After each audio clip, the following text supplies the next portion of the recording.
Un accidente fatal que encubre un asesinato sangriento. Realmente creo que el arma fue colocada al lado izquierdo de su cuerpo. Y un triángulo amoroso lascivo que deja fríos a los investigadores. Me sorprendió cuando me di cuenta de quién era. Y después, ¿puede un forense innovador atrapar a un asesino escurridizo? Yo dije, ¿cuáles son las probabilidades de obtener algunas huellas de esto? Y él dijo de 0 a ninguna. Y entonces yo dije, ¿qué? En la carrera de un detective siempre hay un caso que se destaca como inolvidable. Escenas de crímenes extrañas que desafían la lógica. Mentes criminales que van más allá del entendimiento. Para llegar a la verdad, habrá que recurrir a forenses al extremo.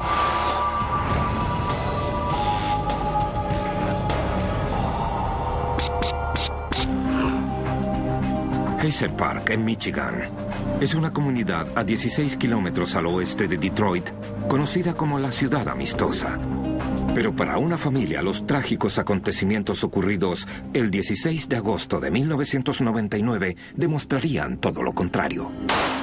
Llegó una llamada al 911. Una mujer acababa de dispararse. Cuando llega el detective Clayman y su compañero, el médico forense va en camino con el cuerpo. Otro detective en la escena explica que la víctima es identificada como Leanne Fletcher, de 29 años, y que murió de una herida de bala en la cabeza. Él nos dijo dónde fue el disparo y en el lugar en que el esposo se encontraba en el momento del disparo. Y él retiró el arma desde la escena del crimen para que fuese seguro para el personal médico. El arma, una Smith & Wesson calibre 45, se toma como prueba. Mientras uno de los otros detectives habla con el marido de la víctima, Michael Fletcher, el detective Clayman se dirige al dormitorio. Había mucha sangre en la alfombra y en el suelo. También había una mancha de sangre que estaba al borde de la cama. Y había sangre en el mueble de la computadora que estaba al costado derecho de la cama. Y junto al tocador hay un descubrimiento sorprendente. Vimos el casquillo de la bala proveniente de la pistola y estaba parado sobre una alfombra, lo que era bastante inusual. Nunca había visto algo así. La cama estaba hecha, todo estaba muy limpio en la habitación. No era normal, no era usual. Michael Fletcher está de acuerdo en ir a la central de policía para ser interrogado. Se le ordena no cambiarse de ropa, mantener la camisa de vestir y pantalones que dice haberse puesto antes de encontrar el cuerpo de su esposa. Él dijo que quería llamar a su abogado y le dijimos que estaba bien. Él dijo que estaría ahí en media hora o algo así, creo. Mientras tanto, el detective Clayman llama a los expertos forenses del Laboratorio de Criminalística de la Policía Estatal de Michigan. Decidimos llamar a la unidad de criminalística de la Policía Estatal de Michigan para verificar la historia del esposo de que fue un disparo accidental. Deja esto aquí. Por las observaciones que mi compañero y yo habíamos hecho, no estábamos seguros de que así fuese. Pero tendrían que esperar hasta la mañana para que llegaran los técnicos del laboratorio. Por ahora la casa está cercada con guardias apostados afuera. Michael Fletcher se presenta en la estación de policía. Él entró a la comisaría y llevaba puesta una camisa verde, chaqueta y pantalones. Y no tenía sangre, estaba totalmente limpio. Con su abogado, los investigadores no esperan que Michael diga mucho. Pensé que sería una entrevista muy rápida. Solo quería pedirle algunas declaraciones y nada más. No esperaba que no dejara hablar a su abogado, pero lo hizo. Michael explica que él puede defenderse solo, que recientemente había comprado una pistola y que quería que su esposa la aprendiera a usar. Eso es lo que les puedo decir. Nos dijo que llegó a casa del trabajo y la llevó al campo de tiro. A la 1, en punto. Debía ir al tribunal por su trabajo. Así que volvieron a la casa. Su hija estaba en casa de sus abuelos, los padres de Leanne. Dijo que tuvieron relaciones en el dormitorio. Ella estaba sentada en la cama cuando él se levantó para ir al baño. En el momento en que él se lavaba las manos, se escuchó el disparo. Él llegó corriendo a la habitación. ¡Cariño! Vio a Leanne morir ahí. Tomó su mano Y cuando lo hizo, supo que estaba muerta. Luego llamó a emergencias. Solo dijo que ella debe haber tomado el arma para mirarla, y el arma se disparó. Los investigadores le preguntan a Michael sobre su vida familiar. Dice que su matrimonio ha sido inestable, pero que él y Leanne ahora trataban de arreglar las cosas. Y ahí es cuando la conversación termina abruptamente. Su abogado consideró que él nos había dado los sucesos en orden y los hechos de lo que había sucedido, y eso era todo lo que nos entregaría. Pero el detective Clayman sigue preocupado por la ausencia de sangre en la ropa de Michael. Lo acompañé a la salida del departamento de policía y estuvimos hablando. Le dije que estaría en contacto con él y que un detective iría con él para recuperar la ropa. Mientras tanto, la policía informa a la familia de Leanne. Es el tipo de noticias que nadie debería tener que oír. Todos estaban desolados y ellos tenían que asegurarse de que su hija no escuchara nada. Y a partir de ese momento, todos tratamos de estar juntos porque era terrible lidiar con esto. La mejor amiga de Leanne, Jenny Hughes, es especialmente afectada por la noticia. Ella dice que era una madre cariñosa con su hija de 3 años y llena de vida. Leanne era una gran persona. Ella era la mejor madre. Era una gran esposa. Quiero decir, ella daba lo mejor y mucho más. Y también era una gran amiga. Por la tarde, los padres de Lynn van a la estación de policía y cuando hablan con ellos, hablan sin rodeos. Ellos creían que su yerno Michael tuvo algo que ver con esto. El padre de Lynn vívidamente recuerda una conversación que tuvo con Michael unos días antes. El padre pensaba que era muy extraño que su hija pudiera tomar un arma. Él dijo que ella odiaba las armas, nunca había disparado, nunca quiso estar cerca de una. Y hay algo más. Resulta que Lynn recientemente se había enterado de que estaba embarazada del segundo hijo de su pareja. Ella estaba preocupada porque decía que Michael y ella acababan de volver a estar juntos y a ella le hubiese gustado tener un poco más de tiempo con él antes de quedar embarazada de nuevo. Pero ella había hablado con él y él estaba totalmente feliz por eso. Así que ella también estaba contenta. Estoy tan feliz. A pesar de que Leanne y Michael se habían separado 2 veces antes, ella parecía decidida a mantener su matrimonio vivo, aunque Jenny tenía sus dudas. Le pedí que no fuera tan rápido. Le pedí que tuviera algún tipo de orientación, simplemente que intentara salir con él. Solo salir una vez a la semana, a ver cómo resultaba. No ir tan rápido, no volver tan pronto a su relación. Pero ella dijo, lo voy a hacer. Él iba a ser el padre y el esposo que nunca había sido. ¿Podría un inestable matrimonio convertir a un esposo en un perverso asesino? Leanne Fletcher, de 29 años, es encontrada muerta en su dormitorio, al parecer víctima de un terrible disparo accidental. 17 de agosto de 1999, 9 a.m. Los detectives del Parque Hazel y los técnicos de la Policía Estatal de Michigan se reúnen en la casa de Michael y Leanne Fletcher en busca de pistas.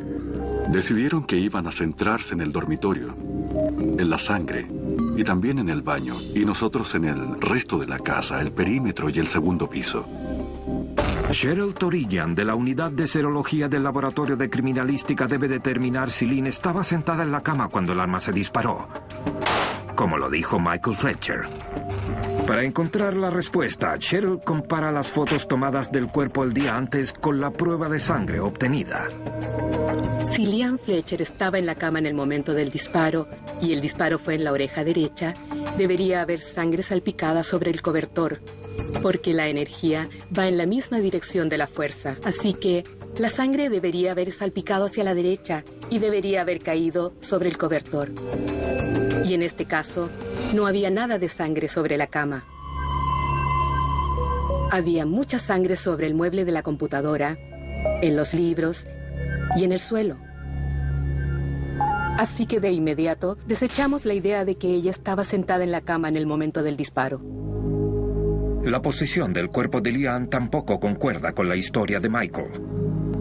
Si el cuerpo recibió un disparo en la oreja derecha, el cuerpo de Liane habría caído hacia adelante de forma perpendicular a la cama. Y su cuerpo no estaba en esa posición, estaba paralelo a la cama. Cheryl examina la sangre salpicada para precisar de dónde realmente provino el tiro. Examiné las salpicaduras de sangre que estaban en el mueble de la computadora y los libros. Y encontramos 4 diferentes salpicaduras, de modo que pensamos que serían una buena cantidad para llegar a nuestro ángulo de impacto. El ángulo de impacto o el ángulo en el que la gota de sangre impacta el mueble de la computadora se determina mediante una fórmula trigonométrica. Con la información en sus manos, los investigadores comienzan un proceso llamado sucesión para averiguar de dónde vino el disparo. Lo haces con las 4 gotas de sangre y lo que obtienes es que los 4 procesos ahora van a coincidir en un solo punto. Y ese es el punto de impacto o el punto donde estaba la víctima al momento del disparo. Los resultados apuntan en una dirección. En el momento del disparo, la cabeza de Liane Fletcher estaba a unos 35 o 45 centímetros del suelo, que es como al nivel de la cama, y cerca de 24 centímetros al lado norte de la cama. Por lo tanto, ella estaba en el suelo, sentada o de rodillas. Una mancha de sangre en un lado del colchón indica aún más que la fuerza de la bala causó sangrado en la oreja izquierda de Liane y que se golpeó con el lado de la cama cuando le dispararon. También había sangre en el arma. Eso significaba que la sangre ya estaba en el suelo y que el arma la tomaron y colocaron en esa posición. Ella era diestra y el arma debería haber caído al lado derecho de su cuerpo. Y en este caso, el arma estaba al lado izquierdo de su cuerpo. Y eso tampoco tenía sentido para nosotros. ¿Acaso Liane se movió de la cama al piso para practicar cómo volver a cargar la pistola cuando ésta se disparó accidentalmente? ¿O bien, su esposo está mintiendo? Los investigadores descubren una posible pista, y es una sorpresa. Yo estaba revisando el armario en la oficina de Michael en el segundo piso y encontré un sobre amarrado con un cordón a su alrededor. Lo abrí y encontré varias tarjetas. Tarjetas de amor y fotos de él con una persona que me di cuenta que era una jueza con la que había trabajado antes. Leí las tarjetas y las cartas y me di cuenta de que no era una amistad, de que obviamente tenían una aventura. Resulta que la supuesta amante de Michael Fletcher es la honorable Margaret Blystone, una jueza de distrito que trabaja en el mismo tribunal que Michael. Ella era una fiscal del condado de Oakland, antes de ser jueza. Ella y yo teníamos una relación de trabajo muy cercana. La considero una colega y una amiga, por lo que quedé asombrado cuando encontré la foto. ¿Una apasionada historia de amor con una jueza de alto nivel es motivo suficiente para asesinar? Mientras tanto, en la oficina del médico forense del condado de Oakland, el doctor Lubisa Dragovich realiza la autopsia del cuerpo de Liane. Los residuos de pólvora quemada en su cara claramente indican que la pistola fue disparada a cierta distancia, lo que descarta el suicidio. El patrón de las marcas de pólvora claramente sitúa la boca del cañón del arma bastante alejada de la oreja. Eso no tiene sentido. No tiene sentido en lo absoluto.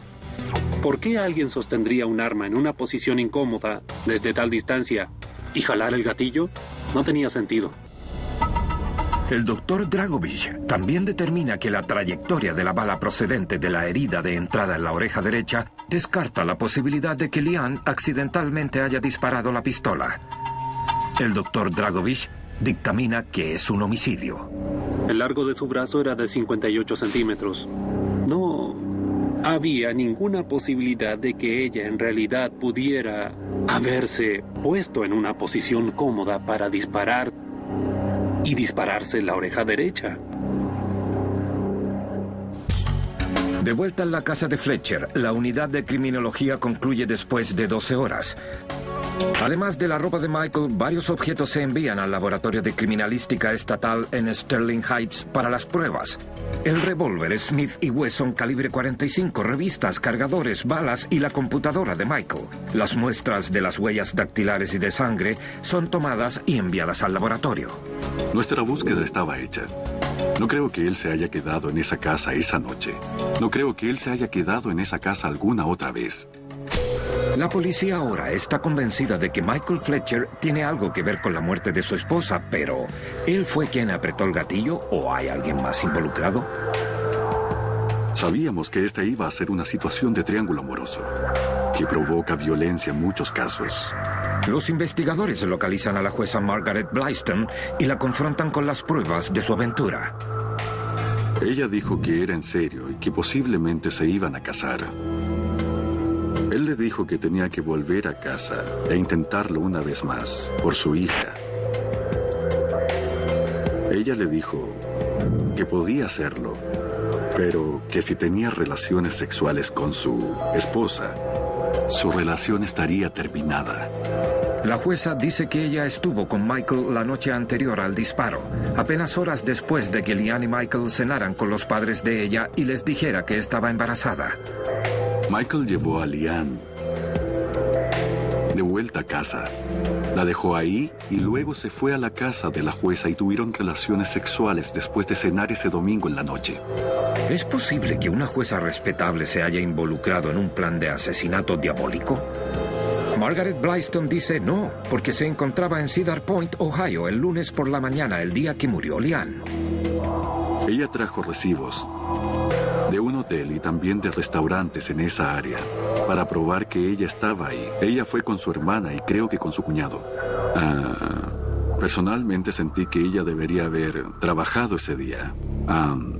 Me preocupó que fuera el mismo día del disparo. Tal vez los resultados de las pruebas de serología en la ropa de Michael entreguen algunas respuestas. Estábamos más interesados en la manga derecha de la camisa, porque Michael Fletcher era diestro, y cuando disparas un arma de fuego a una corta distancia, se producirán salpicaduras que se devuelven a la fuente de impacto o fuente de energía, que es el arma, y salpicarán nuevamente en la manga derecha de su camisa. Mientras se analiza la sangre en el laboratorio de criminalística, la policía comprueba con testigos que dicen que en realidad vieron a la amante de Michael, la jueza Margaret Blyston, en Cedar Point el lunes en cuestión. Ella decía la verdad. No estaba en la ciudad del día del homicidio. A continuación, la presión por resolver este caso trae una nueva urgencia, cuando el detective Clayman recibe una llamada de la unidad de vigilancia que observaba a Michael. La unidad de vigilancia nos llamó y nos dijo que él había empezado a cargar una camioneta con ropa, que ellos tenían la sensación de que él se estaba preparando para partir. Dentro de, yo creo, 25 minutos, él podría estar en Canadá, por lo que informamos a los cruces y a Port Huron, en Detroit, que no permitieran que él cruzara, si lo intentaba. Las pruebas después de descartar a su amante, una importante jueza de la corte, pero ¿se puede probar que él apretó el gatillo? El fiscal dijo que aún no teníamos suficientes pruebas para arrestarlo. Tendríamos que hacer mucho más. Las pruebas de serología en la camisa de Michael pueden ser la clave de todo el caso. En primer lugar, miramos a simple vista en toda la camisa para ver si encontrábamos alguna mancha de sangre. La camisa se ve limpia, pero en una inspección más cercana con un microscopio se detectaron gotitas muy finas en el puño. Se realiza una prueba de fenolftaleína para determinar si es sangre. En realidad, es sangre. Y eso indica una sola cosa. Michael Fletcher no estaba en el baño en el momento del disparo, como él dijo. Él estaba en la habitación en el momento del disparo. Por lo tanto, eso cambia toda la historia para nosotros. Cuando el fiscal oyó eso, dijo, escribe la orden de detención. El 19 de agosto de 1999, solo 4 días después de la muerte de Liane, el operativo policial se cierra. Michael Fletcher es detenido y arrestado cuando volvía de la oficina de su abogado. Él insiste en que es inocente. Ahora, el fiscal del condado de Oakland, Greg Townsend, debe demostrar que Michael Fletcher no es solo esposo infiel, sino que también un asesino cruel. Para ayudar a armar su caso, el fiscal recurre a Michael Thomas, en aquel entonces inspector de armas de fuego y marcas en el Laboratorio de Criminalística del estado de Michigan. Recibimos una fotografía privada de la víctima Leanne Fletcher.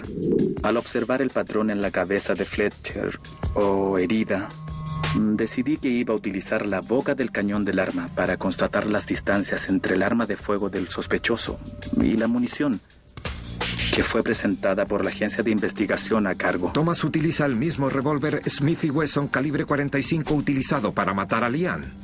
En nuestras pruebas de tiro utilizamos tela de jeans, un paño blanco que al disparar nos permite claramente ver el patrón oscuro o pólvora en la tela de este material. El médico forense evalúa los resultados mediante la comparación de las quemaduras de pólvora en la tela con las dejadas en la cara de Leanne. Él confirma que la bala fue disparada desde aproximadamente 46 centímetros de distancia. Prueba concluyente de que Lynn no sostenía el arma en ese momento. Al utilizar el dedo índice en el funcionamiento normal de un arma de fuego para jalar el gatillo, se necesitaría un arma de alrededor de 1 metro de largo para causar cómodamente este tipo de daños desde una distancia como esa. Y eso no estaba ahí. El 12 de junio del 2000, después de más de 9 meses de que Leanne Fletcher fuera asesinada de un balazo en su propio dormitorio, comienza el juicio en la corte del condado de Oakland. Michael Fletcher did not love Leanne. La fiscalía presenta un caso convincente sobre la base de pruebas forenses irrefutables.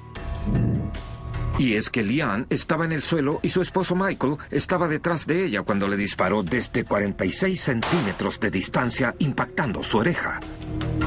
Al reunir todo el trabajo y teniendo todos estos elementos de prueba, al juntarlos pudimos demostrar, en este caso, que Leanne no se disparó. El abogado defensor Brian Leggio responde con el argumento de que no se extrajo ADN de la sangre en la camisa de Michael. Las pequeñas manchas podrían pertenecer a cualquiera. Una vez que la bala entra, luego lo que sale desde la herida de entrada son salpicaduras de sangre a gran velocidad, como un aerosol, como en forma de cono, pero solo tiene un alcance de 30 centímetros desde donde la víctima recibió el disparo. Y estando en el puño de su camisa, eso significa que él estuvo ahí. Él no estaba en el baño. El 30 de junio de 2000, después de 23 horas de deliberaciones, el jurado encuentra culpable a Michael John Fletcher, de 31 años, de asesinato en segundo grado. The jury doesn't believe the story that you gave to the police, and neither do I. I really don't have any doubts about what an appropriate sentence is for you. It is a sentence of this court that you be sentenced to life in prison. Creo que él realmente pensaba que era más inteligente que todos y que iba a salirse con la suya. Y es por eso que lo hizo. Y pienso que él está sentado en la cárcel ahora, preguntándose qué fue lo que hice mal, en qué me equivoqué. Creo que él aún no entiende cómo lo atraparon. Espero que eso lo atormente el resto de su vida, porque creo que eso es lo que realmente va a pasar. Lo arrestamos 4 días después del asesinato. Creo que eso demuestra la solidez del caso gracias a la evidencia forense.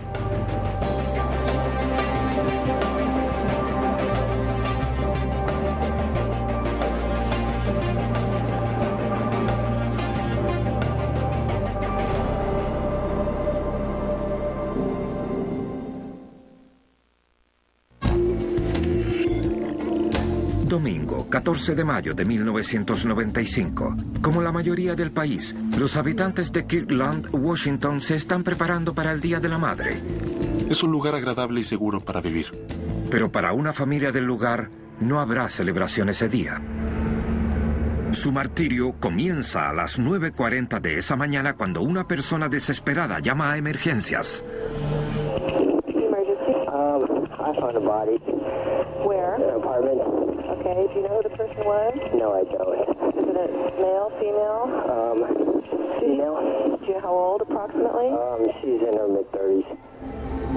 Alrededor de las 10:30 de la mañana recibí una llamada del supervisor de patrulla que estaba en servicio. Sí, y lo primero que pensé fue que tal vez no podría salir a almorzar el Día de la Madre. El detective T.J. Klum es asignado al caso como investigador principal y se le ordena ir a la escena, un gran complejo de apartamentos. Cuando llega, los primeros oficiales en llegar a la escena ya aseguraron el área, y la persona que llamó a emergencias aún está ahí. Había regresado a casa a eso de las 9:30 de la mañana y se dio cuenta que la puerta principal de su vecino estaba abierta. Él se preocupó porque 10 o 12 horas antes, cuando él se iba a trabajar, la puerta estaba abierta. Entonces golpeó la puerta, llamó, pero nadie contestó. Entró al apartamento y pudo ver directamente hacia el dormitorio principal. Y tendida en el suelo a los pies de la cama había una mujer muerta y desnuda.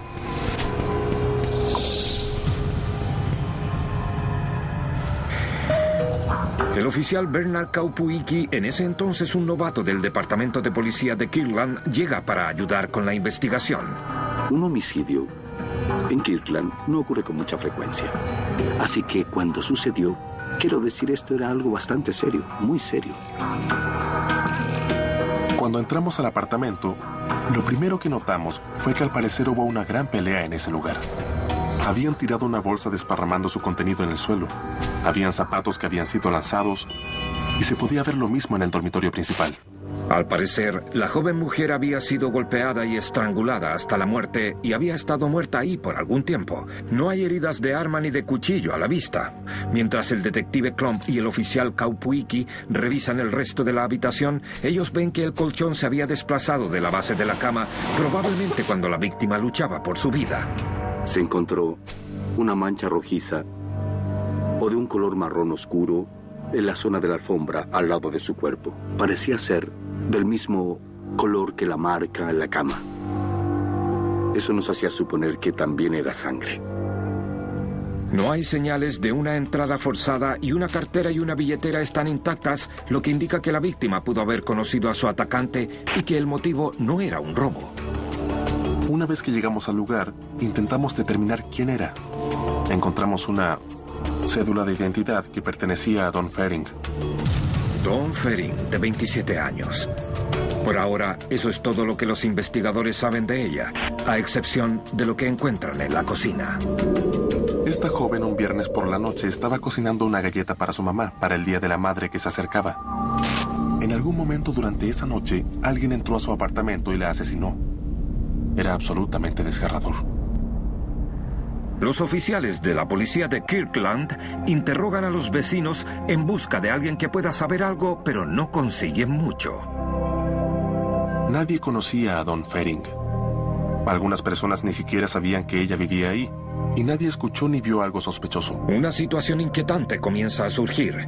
En los últimos 3 meses, otras 2 mujeres de la zona habían sido brutalmente asesinadas. Había un asesino en serie que se encontraba en la zona norte del condado de King en ese momento. Y estábamos preocupados de que tal vez Dawn podría ser una víctima de ese asesino. Good evening. There's a warning tonight that the shoreline killer will strike again. Los medios lo llaman el asesino de la costa y hasta ahora ha logrado eludir a la policía. ¿Habrá atacado nuevamente? Nos comunicamos con el condado de King y discutimos el caso con ellos. Mientras tanto, se investiga la escena para encontrar pruebas. Fuera de la zona en la que al parecer hubo una pelea cerca de la puerta principal y en la habitación donde fue encontrada la víctima, el lugar estaba impecable. El cuerpo es llevado a la oficina del médico forense. Mientras tanto, los investigadores terminan de procesar la escena del crimen. Hay un montón de pruebas, incluida la sábana de la cama, muestras de sangre extraídas del piso y cenizas de un cigarro, pero ¿algo de esto los llevará al asesino? Recogimos y empaquetamos, creo que, un poco más de un centenar de elementos como evidencias. Y al final de la noche, no sabíamos mucho más que cuando entramos temprano ese día. Los elementos se envían al laboratorio de criminalística del estado de Washington en Seattle. En el servicio médico forense, los resultados de la autopsia revelan la causa de muerte: asfixia mecánica, es decir, que ella fue estrangulada con un objeto, no por las manos de alguien, y que fue abusada sexualmente.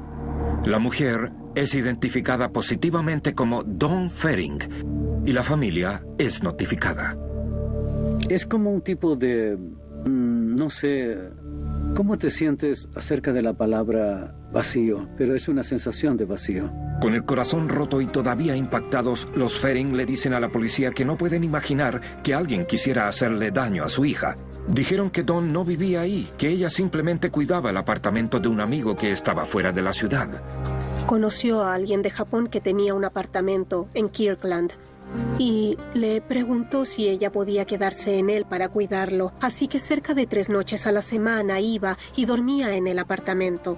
El resto del tiempo ella probablemente estaba en la casa de su tía en Bellevue o se iba a su casa en Olympia. Los Fearing describen a su hija como una violinista talentosa y una viajera astuta, que tenía grandes planes para comenzar una vida de trabajo misionero. ¿Había sido Dawn escogida al azar por el asesino de la costa o fue otro monstruo que andaba suelto?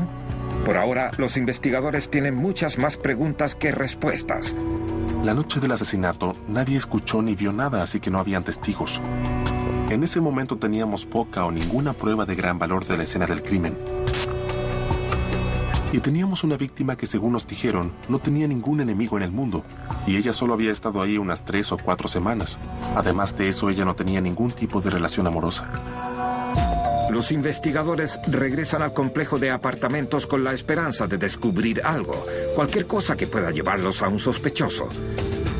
Una de las residentes menciona el nombre de Eric Hayden. Ella dice que él vive un piso más arriba que la víctima y es un tanto extraño. Ella lo vio en el estacionamiento, con los pies descalzos, bajo la lluvia, fumando un cigarrillo y solo mirando a la gente entrar y salir de los apartamentos. Su intuición femenina la llevó a pensar que eso era muy extraño. Uno de los otros investigadores asignados al caso sigue la pista de Eric Hayden. Resulta que él no estaba presente durante el primer rastreo del edificio. No aparecieron. Hayden le dijo al detective que estaba bebiendo con sus amigos en Seattle. Regresó a casa tarde y cuando el detective fue a tomar su declaración, Hayden cambió un poco su historia. En realidad, mis amigos no se juntaron conmigo. Yo estaba solo. Dijo que fue a Seattle a beber con unos amigos, pero ellos no se presentaron, por lo que terminó bebiendo solo.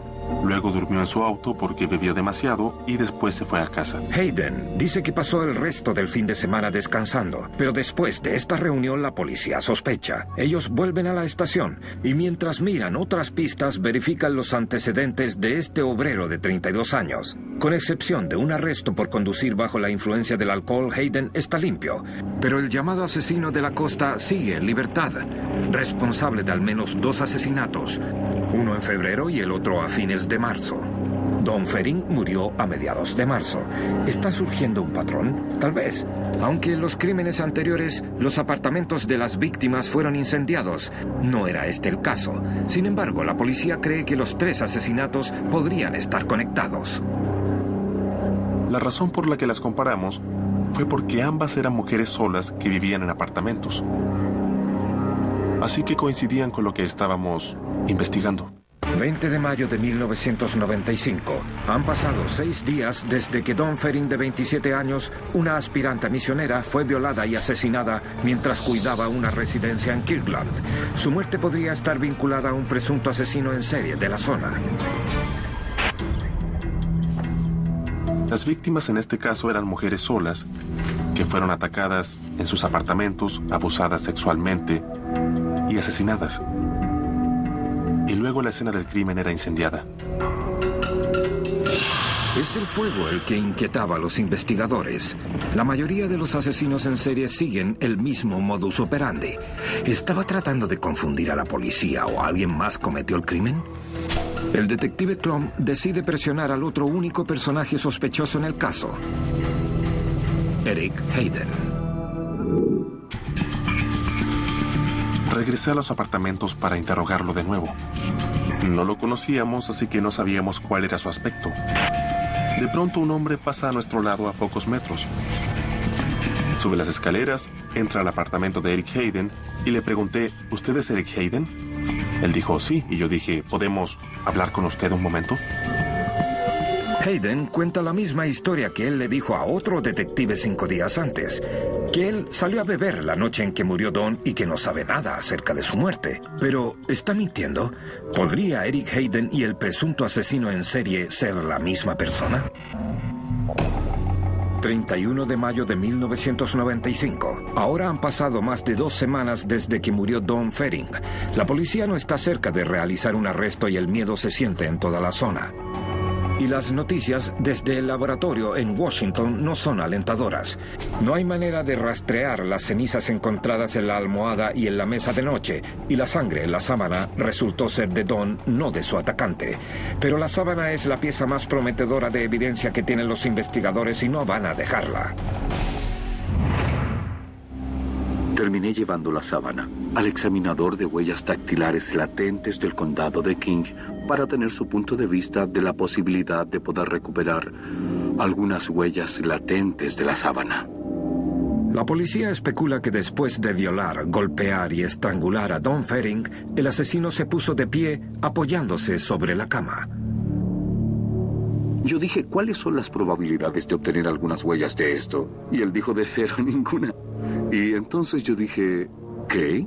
Escasa probabilidad, porque la tela de algodón de una sábana esparce el sudor o los aceites dejados por las huellas de los dedos o las manos, haciendo prácticamente imposible encontrar una huella. Los investigadores contactan al laboratorio de criminalística del FBI. Un agente experto tiene una sugerencia: sumergir la sábana en una solución química que reacciona con las proteínas que se encuentran en la sangre. Los expertos forenses se centran en el área más manchada de la sábana, cortándola en 5 piezas. Luego ellos sumergen esas piezas en el químico. Me quedé ahí y los vi cortar la evidencia y yo solo miraba lo que hacían. Ellos cortaban la sábana. Cada pieza de la sábana se enjuaga en otra solución compuesta por agua y metanol para aclarar el fondo. A partir de ahí, solo hay que esperar. Minutos más tarde aparecen las huellas de dedos y de la palma de la mano. Es la primera evidencia real en el caso. Cuando finalmente colgaron el trozo de tela, vi que había algo mucho más interesante en la pieza de evidencia. Y ellos entonces me dijeron, oye, creo que podemos tener la posibilidad de identificar esto. Pero cuando las huellas son examinadas en el microscopio, el entusiasmo se desvanece. Encontraron una huella de la palma y algunas huellas dactilares, pero no se pudieron identificar debido al patrón de la tela. Mientras tanto, los investigadores concluyen que no hay pruebas suficientes para vincular al asesino de la costa con la muerte de Don Fering, poniendo a Hayden de vuelta en la mira de la policía. Se reunieron con nosotros, vieron nuestras pruebas, comparamos notas y determinamos que no estaban relacionados. Entra Eric Berg, un especialista forense de la policía de Tacoma. Trabajando en su tiempo libre, el detective Berg ha desarrollado un programa de software llamado More Hits, el que identifica patrones de superficie repetidas, que distorsionan las huellas dactilares encontradas en la escena del crimen, haciéndolas inútiles la mayoría del tiempo. ¿Y si yo fuera capaz de eliminar eso? Y aunque el software nunca había sido probado en la corte, puede ser la mejor y la única esperanza que tienen los investigadores para resolver el asesinato de Don Fering. Esperábamos encontrar algo en esas manchas. El detective Berg toma fotos digitales de las huellas encontradas en la sábana, una nueva tecnología de la época, y las importa a su computadora. Al capturar las imágenes y ponerlas en la base de datos, era solo cuestión de ajustar el contraste para obtener una buena diferenciación entre la huella dactilar o la huella de la palma y el patrón de la tela. Una vez que el diseño es claro, el detective Berg lo elimina mediante la aplicación de un filtro creado en Photoshop, y luego una huella de palma definida aparece en la pantalla. Berg imprime las imágenes y las entrega a los examinadores de huellas latentes en el laboratorio de criminalística del condado de King. Finalmente hay algo útil para trabajar. Los investigadores sacan las huellas de Eric Hayden tomadas la vez que fue arrestado. Recibí una llamada diciendo, muy bien, pudimos identificar las huellas de Eric Hayden. Fue sorprendente. Fue emocionante. 31 de mayo de 1995. 2 semanas después de encontrar el cuerpo de Don Fering en el apartamento de su amigo, las autoridades arrestan a Eric Hayden por su asesinato. Más tarde esa noche, la policía notifica a los padres de Don. Fue como... Oh, lo lograron, gracias, por fin. Ellos fueron capaces de encontrarlo. El caso va a juicio el 19 de enero de 1996. Hayden se declara inocente.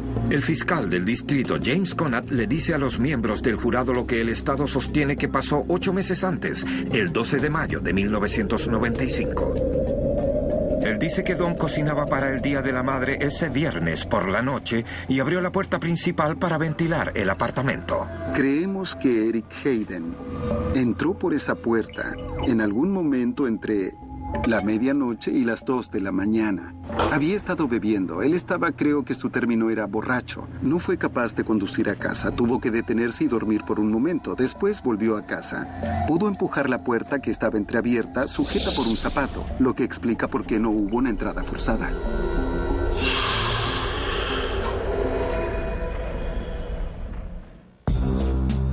Para probar este caso, el fiscal tendrá que jugársela con una condena por asesinato en primer grado, basado en el software de mejoramiento de impresión digital desarrollado por el detective Eric Berr llamado More Hits. La defensa critica al programa que está por probarse. Aparecieron las frases habituales como, bueno, están cambiando la imagen. Y yo creo que él quería seguir usando la palabra alterar. Bueno, lo estábamos haciendo. Pero no es algo malo. El detective Berg demuestra al jurado cómo la imagen primero es mejorada, para que puedan ver cómo la huella de la palma se vuelve más definida. Podemos hacer ajuste de contraste en Photoshop porque es parte del programa. No estoy haciendo magia vudú aquí. Esto es lo que estoy haciendo. Es el tablero superior y puedes verlo. Soy transparente. Él también explica que cada cambio realizado a la imagen es codificado, por lo que todo el proceso es transparente y a prueba de falsificaciones. Lo que ocurre a continuación es en esencia un drama judicial. Él mostró la imagen digital en la pantalla y acabó con la duda. Y entonces se aclaró. Creo que es la mejor manera de describirlo. Se aclaró todo en la pantalla. Miré al abogado defensor, giró en su silla y lanzó su corbata por encima de su hombro así. El jurado delibera durante 2 horas y regresa con un veredicto. Eric Hayden es encontrado culpable de homicidio en primer grado de la muerte de Don Fering, de 27 años. El 10 de enero de 1996, Eric Hayden es condenado por el Estado a 26 años de prisión.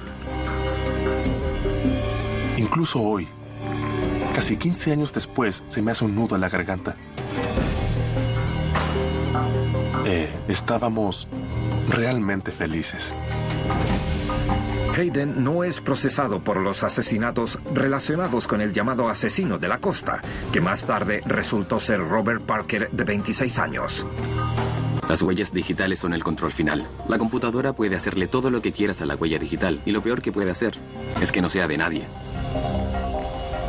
A pesar de que su hija ya no está, los Fering mantienen viva la memoria y la pasión por el trabajo misionero de Don a través de una fundación que ellos crearon en su honor, llamada Love of God Awards. Celebramos su vida cerca de su cumpleaños con un espectáculo de variedades llamado Celebrar.